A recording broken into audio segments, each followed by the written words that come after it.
Chapter 34. Second Visit to England. We sailed for Liverpool in the steamer Persia in December 1858. Our friend Brown came to Liverpool to meet us, to induce us to labor in Houghton for a season before we committed ourselves to any other field. Immediately on our arrival, I received a great number of letters from different parts of England expressing great joy at our return and inviting us to come and labor in many different fields. However, I spent several weeks laboring in Houghton and St. Ives, where we saw precious revivals. In St. Ives, they had never had a revival before. In Houghton, we had labored during our first visit to England and saw a very interesting work of grace. At this time, we found at St. Ives a very singular state of things. There was but one independent church, the pastor of which had been there a good many years, but had not succeeded in doing much as a minister. He was a mysterious sort of man.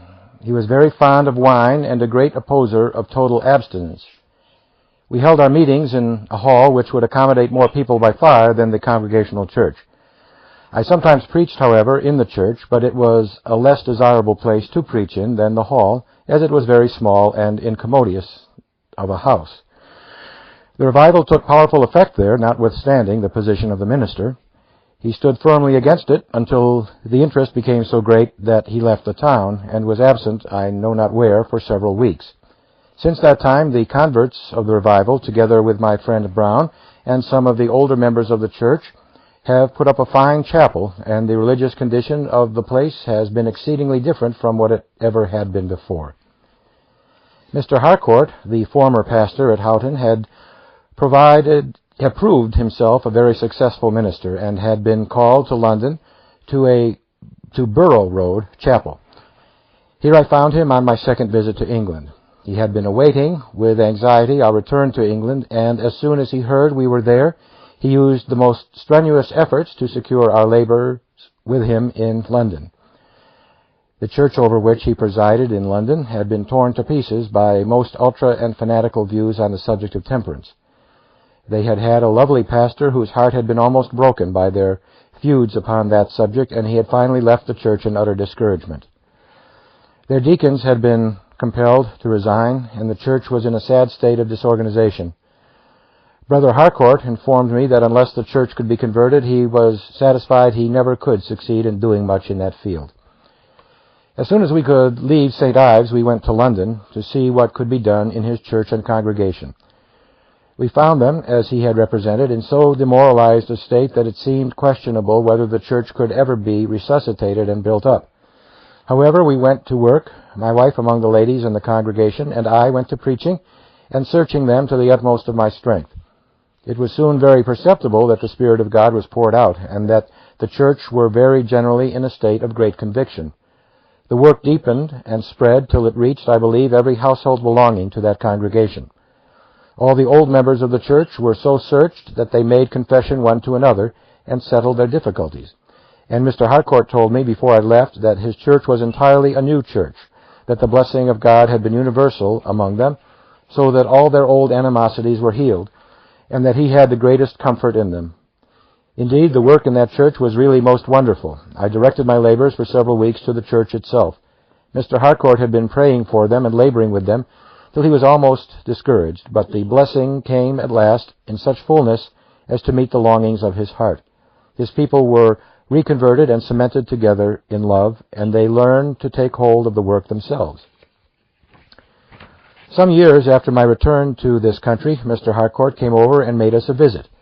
This was a little while after the death of my dear wife. He then told me that the work had continued in his church up to that time, that his people felt that if there were not more or less conversions every week, something was entirely wrong. They were frightened if the work was not perceptibly and constantly going forward. He said they stood by him, and he felt every Sabbath as if he was in the midst of a praying atmosphere. Indeed, his report of the results of that revival up to the time of his leaving were deeply interesting. Considering what the church had been and what it was after the revival, it is no wonder that Mr. Harcourt's heart was as full as it could hold of thanksgiving to God for such a blessing. In this place, as had been the case before at Dr. Campbell's, there were great revelations made of inquiry that had been covered up for a long time among professors of religion. These cases were frequently brought to my notice by persons coming to me to ask for advice. Not only did professors of religion come, but numbers that had never made a profession of religion who became terribly convicted of sin. Soon after I began my labors at this time in London, a Dr. Tregelles, a distinguished literary man and professed theologian, wrote to Dr. Campbell calling his attention to what he regarded as a great error in my theology. In treating upon the conditions of salvation, I had said in my systematic theology that the atonement of Christ was one of the conditions. I said that God's infinite love was the foundation or source from which the whole movement sprung, but that the conditions upon which we could be saved were the atonement of Christ, faith, and repentance. To this statement, Dr. Tregelles took great exceptions. Strange to tell, instead of going to my theology and seeing just what I did say, Dr. Campbell took up in his paper and agreed with Dr. Tregelles and wrote several articles in opposition to what he supposed to be my views. They, both of them, strangely misunderstood my position and got up in England at this time a good deal of opposition to my labors.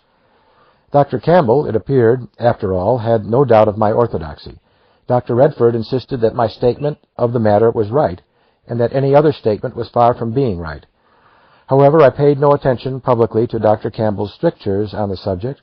He afterwards wrote me a letter, which I have now in my possession, subscribing fully to my orthodoxy and to my views, but saying that unfortunately I made discriminations in my theology that common people did not understand. The fact is, a great many people understood them better than the doctor did himself. He had been educated in Scotland and was, after the straightest sect, a Scotch theologian. Consequently, my New School statements of doctrine puzzled him, and it took him some time to understand them. I found when I first arrived in England that their theology was to a very great extent dogmatic in the sense that it rested on authority. They had their 39 articles in the established church and their Westminster Confession of Faith, and these they regarded as authority. They were not at all in the habit of trying to prove the positions taken in these standards, as they were called, but dealt them out as dogmas. When I began to preach, they were surprised that I reasoned with the people. Dr. Campbell did not approve it, and insisted that it would do no good. But the people felt otherwise, and it was not uncommon for me to receive such intelligence as this, that my reasonings had convinced them of what they had always doubted, and that my preaching was logical instead of dogmatic, and therefore met the wants of the people. I had myself, before I was converted, felt greatly the want of instruction and logical preaching from the pulpit. This experience always had great influence upon my own preaching. I knew how thinking men felt when a minister took for granted the very things that needed proof. I therefore used to take great pains to meet the wants of persons who were in this state of mind. I knew what my difficulties had been, and therefore I endeavored to meet the intellectual wants of my hearers. I told Dr. Campbell this, but at first he had no faith that the people would understand me and appreciate my reasonings. But when he came to receive the converts and to converse personally with them, he confessed to me again and again his surprise that they had so well understood my reasonings. Why, he would say, they are theologians. He was very frank and confessed to me how erroneous his views had been upon that subject. After I had finished my labors at Borough Road Chapel, we left London and rested a few weeks at Houghton. Such was the state of my health that I thought I must return home. But Dr. F., an excellent Christian man living in Huntington, urged us very much to go to his house and finish our rest, and let him do what he could for me as a physician. We accepted his invitation and went to his house. He had a family of 8 children, all unconverted. The oldest was also a physician. He was a young man of remarkable talents, but a thorough skeptic. He had embraced Comte's philosophy and had settled down in extreme views of atheism, or should I say, of nihilism. He seemed not to believe anything. He was a very affectionate son, but his skepticism had deeply wounded his father, and for his conversion he had come to feel an unutterable longing. After remaining at the doctor's 2 or 3 weeks without medicine, my health became such that I began to preach. There never had been a revival in Huntington, and they really had no conception of what a revival would be. I occupied what they called Temperance Hall, the only large hall in the town. It was immediately filled, and the Spirit of the Lord was soon poured out upon the people. I soon found opportunity to converse with young Dr. F. I drew him out into some long walks and entered fully into an investigation of his views, and finally, under God, succeeded in bringing him to a perfect standstill. He saw that all his philosophy was vain. At this time, I have preached one Sabbath evening on the text, "The hail shall sweep away the refuges of lies, and the waters shall overflow the hiding places. Your covenant with death shall be disannulled, and your agreement with hell shall not stand." I spent my strength in searching out the refuges of lies and exposing them, and concluded with a picture of the hailstorm and the descending torrent of rain that swept away what hail had not demolished. The impression on the congregation was at that time very deep. That night, young Dr. F. could not sleep. His father went to his room and found him in the greatest consternation and agony of mind. At length he became calm and, to all appearance, passed from death into life. The prayers of the father and the mother for their children were heard. The revival went through their family and converted every one of them. It was a joyful house, and one of the most lovely families that I ever had the privilege of residing in. We remained at their house while we continued our labors in Huntington. The revival took a very general hold of the church and professors of religion in that town, and spread extensively among the unconverted, and greatly changed the religious aspect of the town. There was then no congregational church there. There were 2 or 3 churches of the establishment, one Methodist and one Baptist, at that time in Huntington. Since then, the converts of that revival, together with Mr. Brown and his son and those Christians that were blessed in the revival, have united and built, as I understand, a commodious chapel at Huntington, as they did at St. Ives.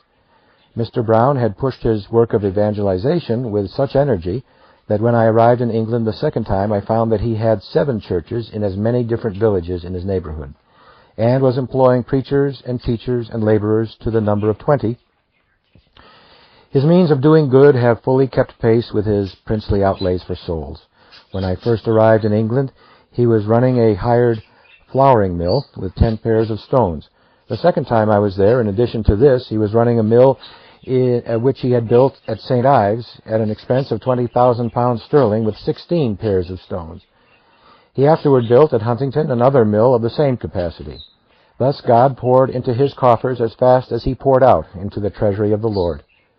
From Huntington we returned to London and labored for several weeks in the northeastern part of the city, in several chapels occupied by a branch of the Methodist Church. One of the places of worship was in Spitalsfield, the house having been originally, I think, by the Huguenots. It was a commodious place of worship, and we had a glorious work of grace there, which continued till late in the summer.